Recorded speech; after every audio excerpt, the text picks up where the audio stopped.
মাননীয় স্পিকার, আপনাকে ধন্যবাদ এবং আমি দেরি করার জন্য দুঃখিত।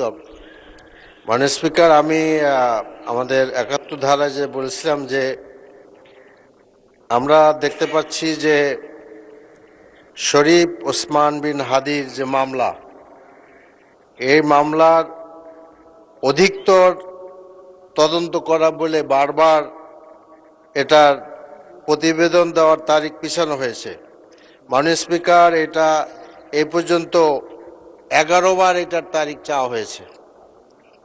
তো আমার প্রশ্ন হলো যে উক্ত মামলার তদন্তের বর্তমান অবস্থা কি এবং তদন্ত এত বিলম্বে সুনির্দিষ্ট কারণ কি, কেন তদন্ত এত লাগছে, এবং যে ভারতে আরো 2 জন যাদের ব্যাপারে আমাদের দেশের পত্রপত্রিকা সহ সব জায়গায় সিসিটিভির ছবিতে দেখা গিয়েছে তারা গুলি করেছেন স্পষ্ট, তাদের আনার ব্যাপারে সুনির্দিষ্ট কি পদক্ষেপ সরকার গ্রহণ করেছেন, আশা করি এই মহান সংসদে এটা আমাদের সকলকে জানাবেন। মাননীয় স্পিকার, আপনাকে অনেক ধন্যবাদ।